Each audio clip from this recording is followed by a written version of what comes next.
भारत के वक्फ कानून और भारतीय मुसलमानों को लेकर बांग्लादेश ने कैसे मर्यादा लांघ दी और कैसे पीएम मोदी के नए भारत ने उसे तगड़ा जवाब दिया, यह सब आज आपको बताऊंगा।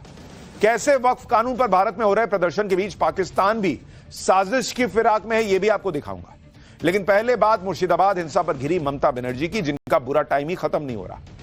ममता बनर्जी खुद तो हिंसा प्रभावित इलाके में नहीं गई, ना पीड़ित हिंदुओं से मिली, लेकिन आज बंगाल के राज्यपाल ने ग्राउंड पर पहुंचकर ममता सरकार को मुसीबत में डाल दिया। ममता सरकार ने हालांकि इनडायरेक्टली पूरा जोर तो लगाया था कि राज्यपाल हिंसा प्रभावित इलाके में ना जाए, लेकिन राज्यपाल सीबी आनंद बोस ने ममता बनर्जी की हर अपील को नकार दिया और खुद ग्राउंड जीरो पर पहुंच गए। इतना ही नहीं, वक्फ कानून के खिलाफ भड़की हिंसा को लेकर राज्यपाल ने बहुत सख्त रुख अपना लिया है। राज्यपाल ने यहां तक कह दिया कि बंगाल की सड़कों पर कई जगहों पर मौत का तांडव चल रहा है। तो ये जो आप मौत का तांडव शब्द सुन रहे थे अभी तक, वो हम नहीं कह रहे हैं, ये बंगाल के राज्यपाल कह रहे हैं कि बंगाल में कई जगहों पर सड़कों पर मौत का तांडव चल रहा है। बंगाल के राज्यपाल के इतना सख्त रुख के बाद अब ये सवाल उठ रहे हैं कि क्या ममता सरकार का उल्टा काउंटडाउन शुरू हो गया है? क्या राज्यपाल बंगाल में राष्ट्रपति शासन लगाने की सिफारिश कर देंगे? क्योंकि राज्यपाल खुद ही कह रहे हैं कि वो ग्राउंड पर उतरकर जो हालत देख रहे हैं उसे लेकर एक एक्शन प्लान बनाएंगे। सवाल यह है कि राज्यपाल बंगाल में ममता सरकार के खिलाफ रिपोर्ट तैयार कर केंद्र को भेजने वाले हैं क्या? राज्यपाल के ग्राउंड पर उतरने से ममता बनर्जी की मुश्किलें इसलिए भी बढ़ गई हैं क्योंकि अब तक ममता बनर्जी वहां गई ही नहीं। अब सवाल तो उठेंगे ही कि भाई राज्यपाल जा सकते हैं, मुख्यमंत्री नहीं जा सकती। बंगाल के हिंसा प्रभावित इलाकों में राज्यपाल ने क्या देख लिया जो प्रेसिडेंट रूल लगवा सकता है क्या? वक्फ कानून के विवाद में कैसे बांग्लादेश कूद पड़ा मुसलमानों को भड़काने? कैसे all India Muslim personal law board के सदस्य वक्फ कानून पर फिर से भड़काऊ बयानबाजी करने लगे हैं? कैसे मुर्शिदाबाद में हिंदू घरों पर निशान लगाकर उन्हें टारगेट किया गया, यह सब आपको बताऊंगा। लेकिन पहले जरा देखिए क्या कुछ हुआ है।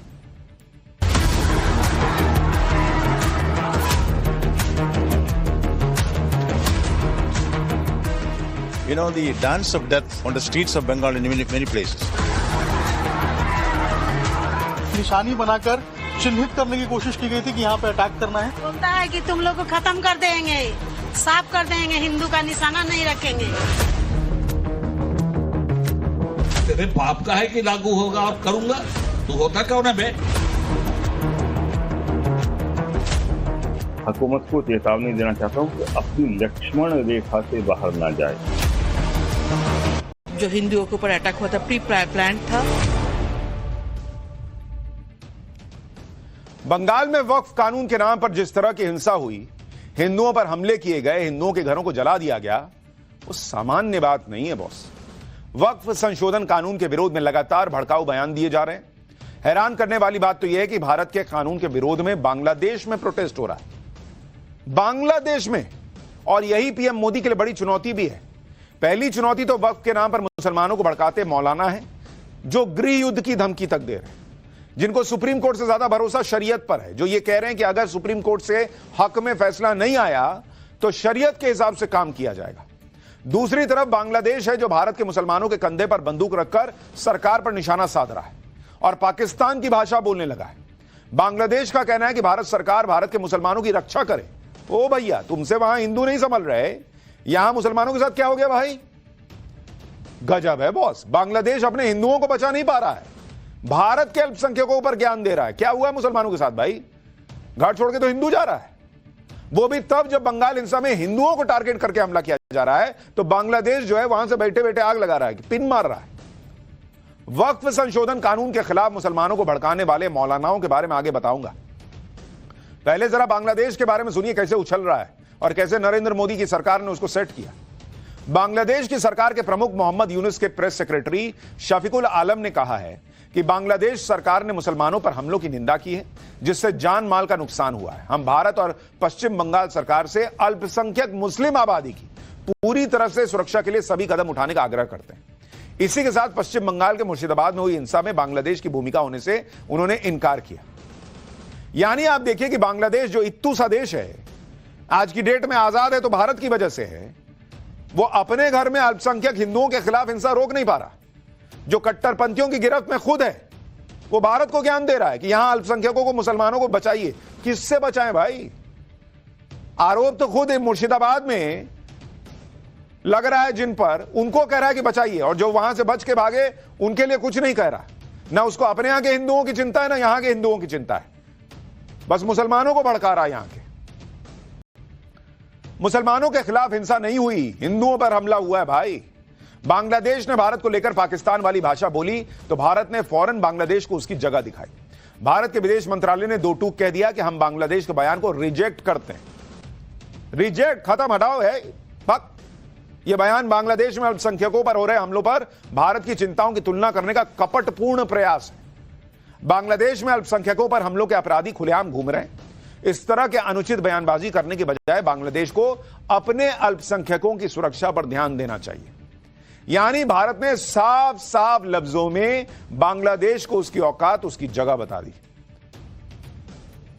कि देखो, पहले अपने घर में देखो, इधर मत आओ, हमारे यहां घुसने की जरूरत नहीं, अपना घर संभालो। जहां हिंदुओं का जीना कट्टरपंथियों ने दूभर कर रखा है। बंगाल में जो हो रहा है उस पर बेवजह की बयानबाजी ना करो। बांग्लादेश को तो भारत ने तगड़ा जवाब दे दिया, लेकिन एक चुनौती उन मौलानाओं की भी है जो मुसलमानों को वक्फ संशोधन कानून के खिलाफ लगातार भड़का रहे हैं। ये वो मौलाना है जिनकी बातों को मुस्लिम समाज के लोग मानते हैं। इन मौलानाओं का काम तो यह होना चाहिए था कि वो शांति के साथ प्रोटेस्ट की बात करें।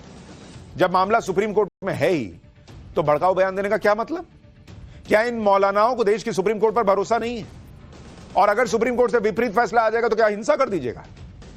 क्यों ये मौलाना कह रहे हैं कि देश में गृह युद्ध के आसार दिख रहे हैं, सरकार को लक्ष्मण रेखा पार नहीं करनी चाहिए, नहीं तो देश को बहुत ज्यादा नुकसान हो जाएगा? धमकी देना नहीं है सब। इस तरह की बातें करना विरोध की नहीं बल्कि धमकी की भाषा होती है। सुनिए इंडियन यूनियन मुस्लिम लीग के मौलाना कौसर हयात को, वो भाई साहब किस अंदाज में सरकार को धमकी दे रहे हैं, सुनिए, आप देखिए, खुद देखिए। मैं समझता हूं कि भाजपा सरकार, मौजूदा भाजपा सरकार देश को लाकानूनियत की तरफ, अराजकता की तरफ धकेल रही है। इसमें गृह युद्ध के चरम आसार हैं। मैं हुकूमत को चेतावनी देना चाहता हूं कि अपनी लक्ष्मण रेखा से बाहर ना जाए, वो दूसरों को लक्ष्मण रेखा ना बताएं, बल्कि हुकूमत खुद अपनी लक्ष्मण रेखा बताए कि क्या है और क्या उसकी लक्ष्मण रेखा है, उसे समझने की कोशिश करे और उस लक्ष्मण रेखा से बाहर ना जाए, वरना देश का बहुत ज्यादा नुकसान हो जाएगा। गजब ही हो रखा है। सब कुछ तुम्हारे हिसाब से हो तो ठीक है, तो संविधान सुरक्षित है, लोकतंत्र जिंदा है, और मन का नहीं होगा तो सीधा सरकार को धमकी दे रहे हैं लोग कि देश में सिविल वॉर हो जाएगा, देश का बड़ा नुकसान हो जाएगा। अभी तक वक्फ का जो कानून है, जिस हिसाब से चल रहा था कि जहां उंगली रखी तुम्हारी हो गई जमीन, ये वाला हिसाब चल रहा था, तो देश का क्या भला कर दिए भाई? मुसलमानों का क्या भला कर दिए, इतना बता दो ना। खुद को मुसलमानों की सबसे बड़ी संस्था बताने वाला all India Muslim personal law board भी ऐसी भाषा का इस्तेमाल कर रहा है।